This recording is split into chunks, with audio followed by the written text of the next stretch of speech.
Hello everyone, welcome to Hindi रोचक कहानियाँ channel. आज की कहानी है पत्नी है वो तुम्हारी।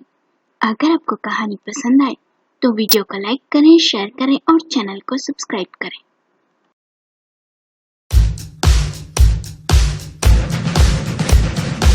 रीमा की शादी को 6 महीने ही हुए थे। रीमा बहुत ही सुंदर और गुणी थी।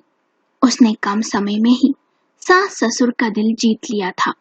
उसके सास ससुर गांव में रहते थे और रीमा मुंबई जैसे बड़े शहर में अपने पति आकाश के साथ रहती थी। शादी के बाद 1 महीना सास ससुर रीमा के पास मुंबई रहकर गए थे। एक दिन आकाश ऑफिस से घर आया। उसे ऑफिस की तरफ से विदेश जाना था 2 साल के लिए। आकाश ये अवसर छोड़ना नहीं चाहता था क्योंकि वो जल्द से जल्द बहुत रुपया कमाना चाहता था। रीमा ने 1 महीना पहले ही नौकरी ज्वाइन की थी। जब आकाश घर आया और उसने ये बात रीमा से कही तो रीमा ने कहा, मैं भी नौकरी छोड़ आपके साथ विदेश चलती हूँ। आकाश ने कहा, नहीं नहीं, तुम वहाँ क्या करोगी? ऐसा करो, तुम यहाँ रहकर नौकरी करो और अपना कैरियर बनाओ। मेरा दोस्त प्रशांत भी विदेश गया है, पर उसकी पत्नी को देखो, यहाँ रहकर नौकरी कर रही है। इसलिए मैं अकेले ही जाता हूँ। 2 साल की ही तो बात है, बस देखना 2 साल तो यूं पलक झपकते ही निकल जाएंगे। रीमा ये सुन उदास हो गई, पर उसने अपने मन को समझा लिया। आकाश विदेश चला गया। नौकरी की वजह से रीमा ना तो मायके जा सकती थी और ना ही ससुराल, इसलिए मुंबई में ही रहकर नौकरी करने लगी।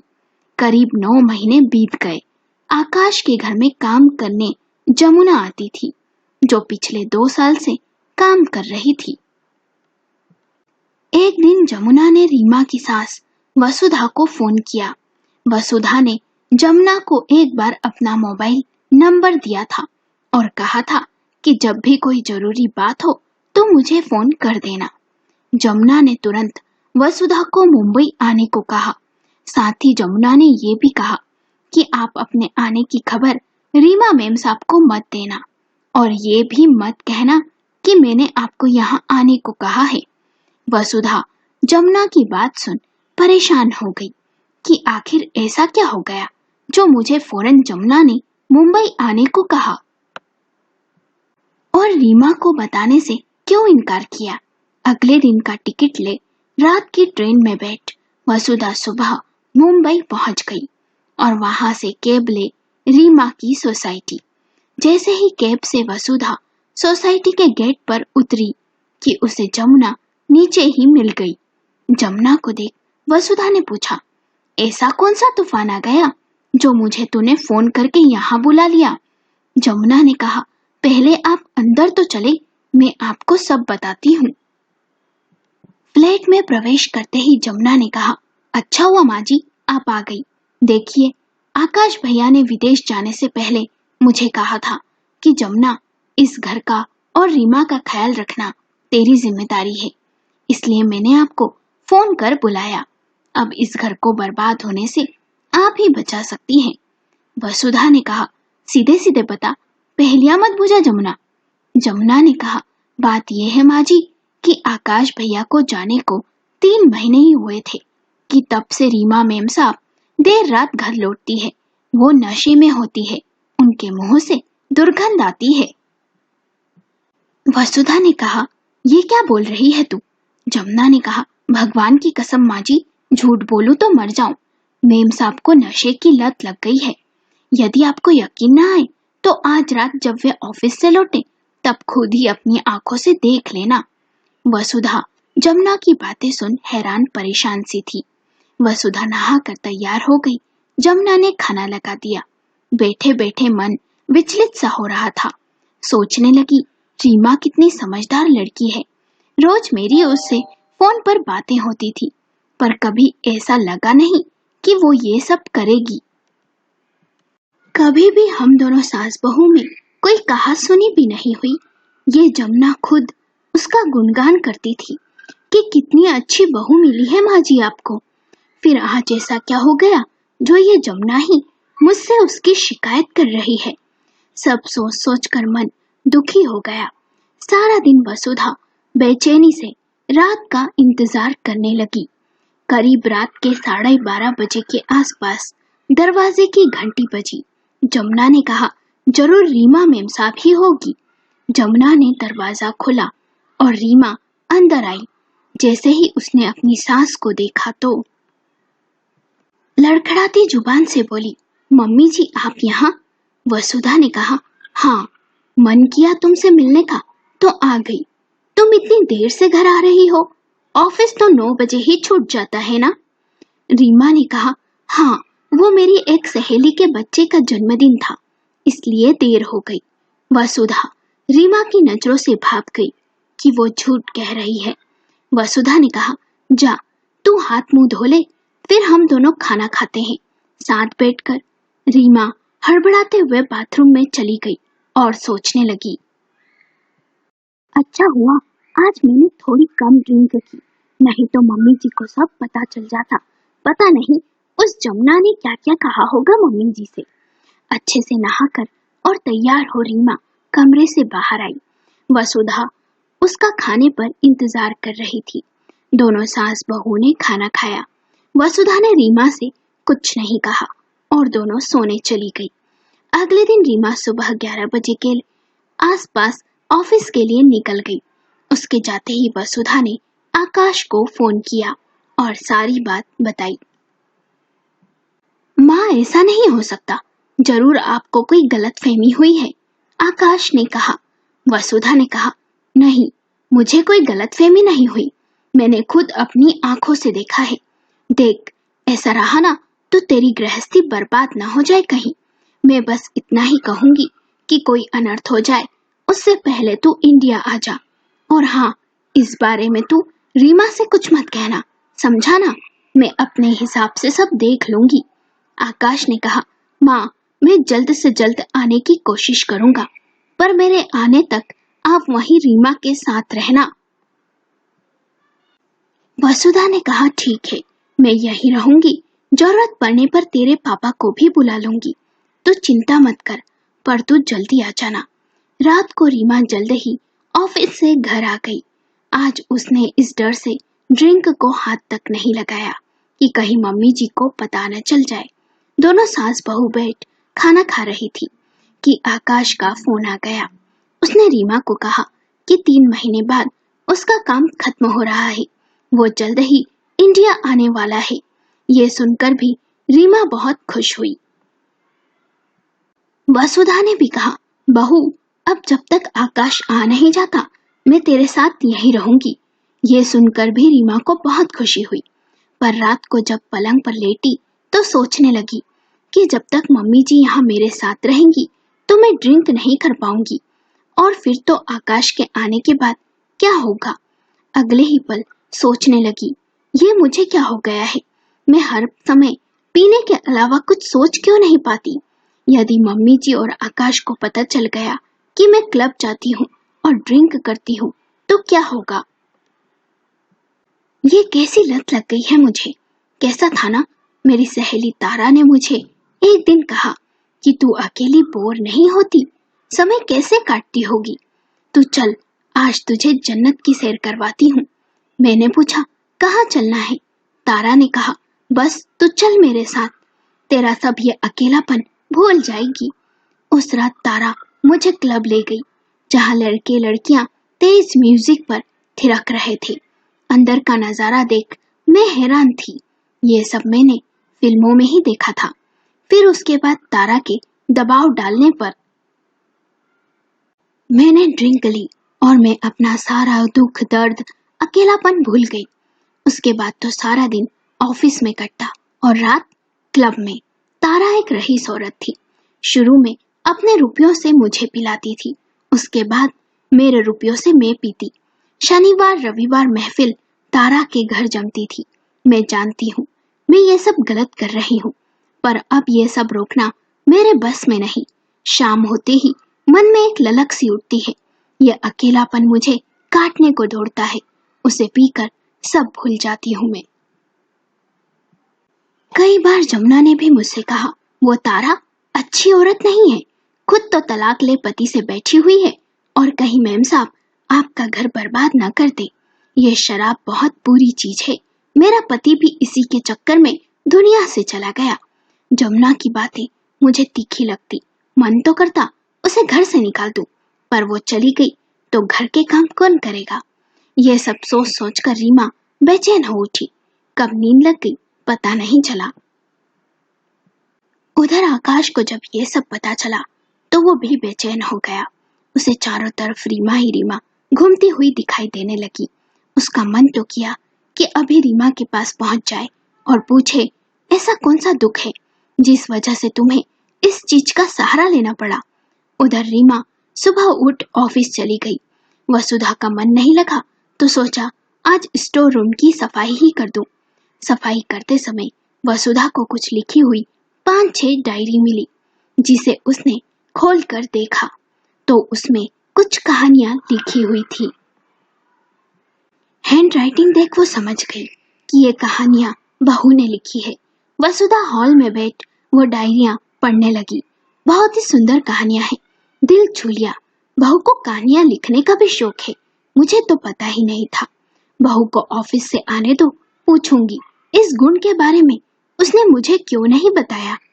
आकाश के फोन की आवाज से वसुधा अपनी सोच से बाहर आई। वसुधा के फोन उठाते ही आकाश ने पूछा, और माँ कैसी हो। वसुधा ने कहा, मैं ठीक हूँ। आकाश ने पूछा, और रीमा कैसी है। वसुधा ने कहा, वो भी ठीक है, ऑफिस गई है, आती ही होगी, तू चिंता मत कर, सब ठीक हो जाएगा। आकाश ने कहा, बस माँ मैं भी जल्दी ही आना चाहता हूँ आप सबके पास।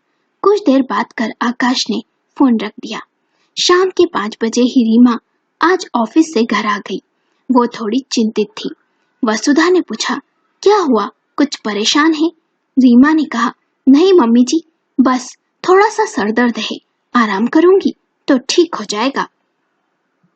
वसुधा ने कहा, अच्छा मैं तेरे लिए अदरक वाली चाय बना देती हूँ, फिर तेरे सर में तेल मालिश भी कर दूंगी।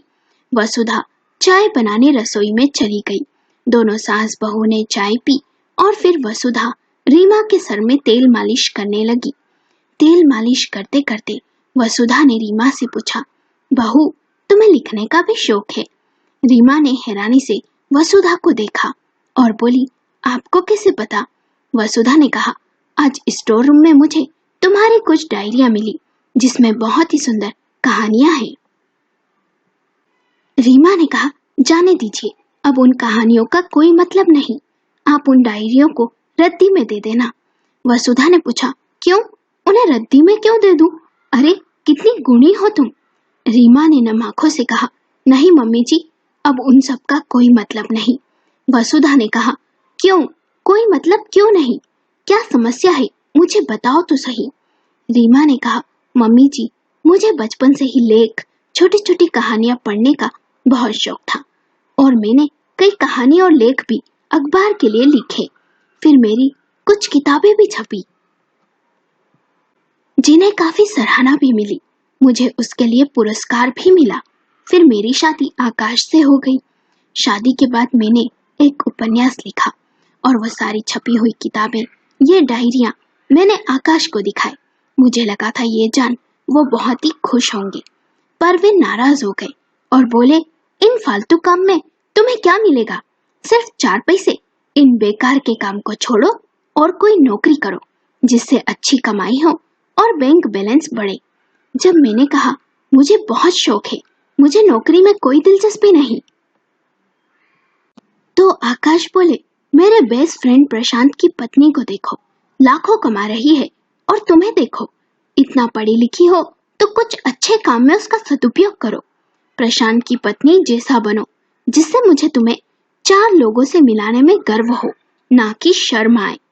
उसके बाद मैंने अपने इस शौक का त्याग कर दिया और फिर आकाश ने मेरे लिए नौकरी ढूंढ दी और मैं नौकरी में मन लगाने लगी।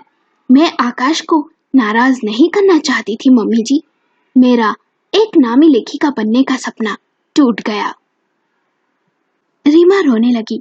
वसुधा ने कहा, यह आकाश ने अच्छा नहीं किया। हर किसी को अपने सपने पूरा करने का हक है। बहू तुम कितनी अच्छी हो, प्यारी हो। रीमा ने रोते हुए कहा, मैं अच्छी नहीं हूँ, मैं एक बुरी पत्नी हूँ। आकाश मुझसे सदा नाराज रहते हैं। मुझे कहते हैं कि मुझे कुछ नहीं आता। मुझे उसके दोस्त प्रशांत की पत्नी से सीखना चाहिए। सच कहूँ मम्मी जी, आकाश के जाने के बाद मैं भटक गई थी। यह अकेलापन मुझे काटने को दौड़ता था। इसलिए मेरी सहेली तारा के कहने पर अकेलेपन को दूर करने के लिए ड्रिंक को अपना साथी बना लिया। जैसे तैसे नौकरी में मन लगाया, सिर्फ उनकी खुशी के लिए। मैं बहुत अकेली हो गई हूँ, मैं बहुत बुरी हूँ। मैं अपनी ड्रिंक की आदत छोड़ना चाहती हूँ। कहते हुए रीमा फुट फुट कर रोने लगी। वसुधा ने पूछा, बहू तो आकाश के साथ विदेश क्यों नहीं गई? रीमा ने कहा, मम्मी जी, मैं उनके साथ जाना चाहती थी। मैंने उनसे कहा मुझे भी अपने साथ ले चलो, तो उन्होंने कहा वहां जाकर तुम क्या करोगी? यहाँ नौकरी करो, रुपया कमाओ, प्रशांत की पत्नी से कुछ सीखो। प्रशांत विदेश में है और उसकी पत्नी यहाँ रहकर नौकरी कर रही है। वे मुझे अपने साथ नहीं ले गए। रीमा की बातें सुन वसुधा को बहुत अफसोस हुआ। उसे अब समझ आया कि बहू के भटकने का दोषी और कोई नहीं, आकाश है।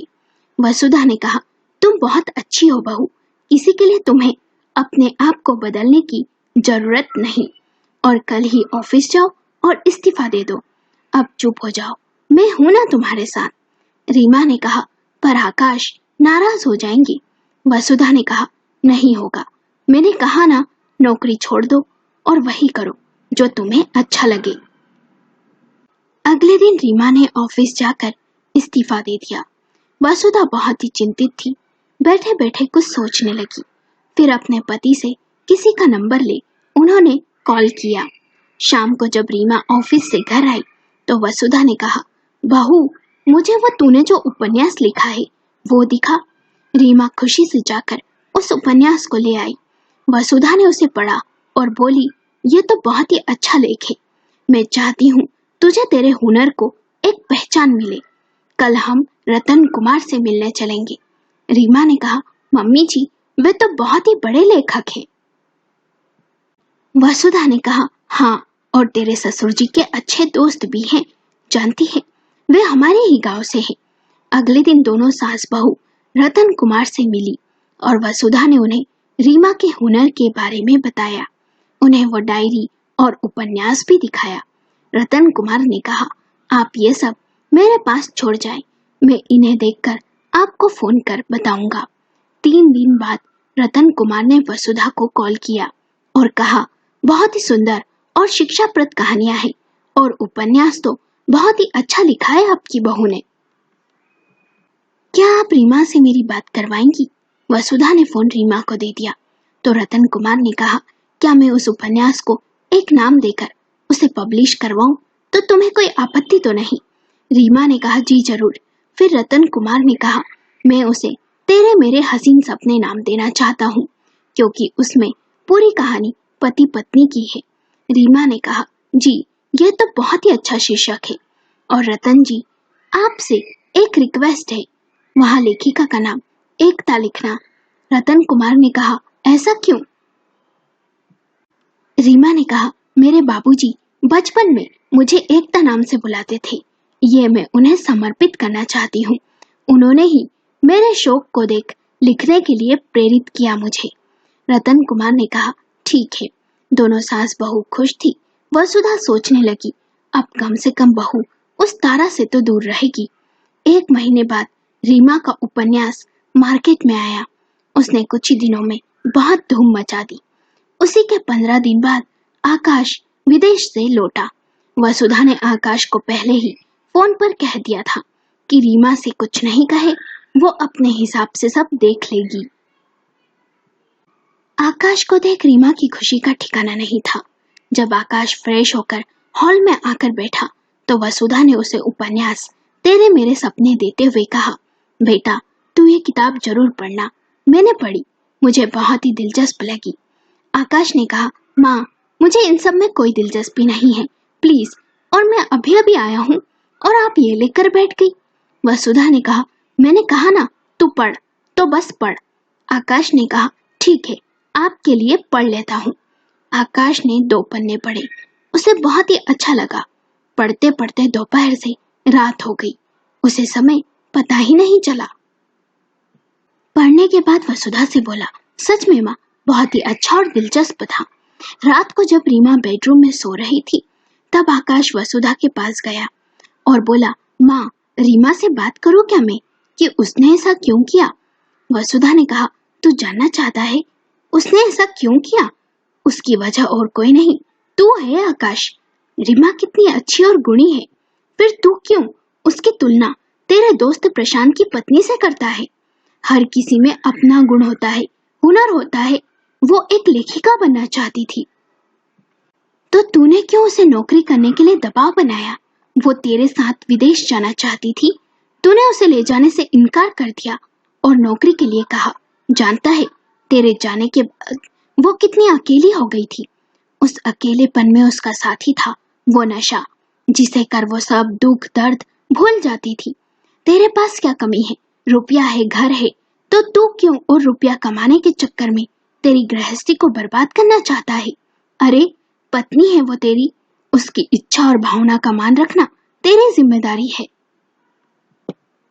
कल को तुझे कोई वो काम करने को कहे जो तुझे अच्छा नहीं लगता, तो तू क्या करेगा? मन मारकर करता रहेगा, पर कब तक? हर किसी को अपने सपने पूरा करने का हक है। ऐसा ना हो कि धन दौलत और दूसरों की तुलना के चक्कर में तू अपनी पत्नी से हाथ धो बैठे। आकाश मुंह नीचे करके सब सुनता रहा, फिर बोला, माँ, तुमने सही कहा। पता नहीं मुझे क्या हो गया था। मैं चाहता था रीमा घर से बाहर निकले, नौकरी करे, पैसा कमाए, जैसे उस प्रशांत को अपनी पत्नी पर गर्व है, वैसे मुझे भी हो। उन सब में मैंने उसके सपने भी तोड़ दिए, उसे अपने साथ लेकर भी नहीं गया। गलती मेरी है, उसकी नहीं। मेरी बातें उसके दिल को चुभती रही और मैं उसे दर्द देता रहा। मुझे ऐसा नहीं करना चाहिए था। मुझे माफ कर दो माँ। वसुधा ने कहा, माफी मुझसे नहीं, रीमा से मांग। और हाँ, तू जानता है, जो आज सुबह तूने तेरे मेरे सपने किताब पढ़ी थी, वो किसी और ने नहीं, तेरी पत्नी ने लिखी है बेटा। हर किसी को अपने सपने पूरा करने का हक होता है। किसी पर दबाव बनाकर उससे वो काम करवाया तो जा सकता है, पर वो कभी खुश नहीं रह सकता। इसलिए आगे से ऐसा मत करना जिससे रीमा को दुख हो। आकाश ये जान हैरान था। मन ही मन सोचने लगा, मैंने बहुत बड़ी गलती कर दी। माँ ने सही कहा।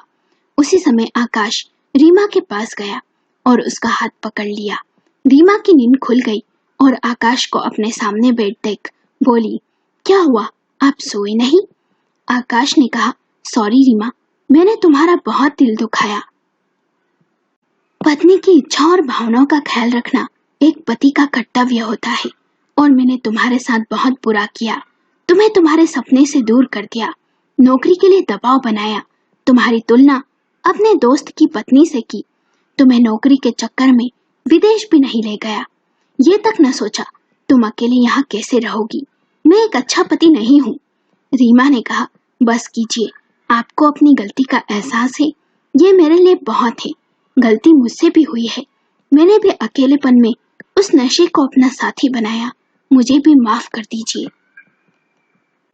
आकाश ने कहा, उसमें तुम्हारा दोष नहीं है, दोष मेरा है। यदि मैं तुम्हें यहाँ छोड़कर न जाता तो वो सब ना होता। मुझे माफ कर दो रीमा। आकाश ने रीमा को सीने से लगा लिया और बोला, क्या हम सब भूलकर एक नई शुरुआत करें जिसमें सिर्फ प्यार हो, ना कोई शिकवा और ना ही कोई शिकायत हो। रीमा के आंसू छलछला उठे और उसने हाँ में गर्दन हिलाई। वसुधा कमरे के बाहर खड़े सब सुन रही थी। वो बेटे बहू को साथ देख खुश थी। सोचने लगी, हर पति को और हर पत्नी को एक दूसरे की इच्छा और भावनाओं की कदर करना चाहिए, तो ही रिश्ते की डोर मजबूत होती है। एक दूसरे के ऊपर अपनी इच्छा कभी भी नहीं थोपना चाहिए और पैसा कमाने की होड़ में अपने परिवार को कभी भी नजरअंदाज नहीं करना चाहिए और कभी भी किसी से किसी की तुलना नहीं करना चाहिए, तो ही दोनों खुश रह सकते हैं। कहानी पसंद आई हो तो कमेंट बॉक्स में YES जरूर लिखें। आपको कहानी कैसी लगी हमें अपने विचार कमेंट करके बताएं। कहानी पसंद आई हो तो लाइक करें, शेयर करें और चैनल को सब्सक्राइब करें।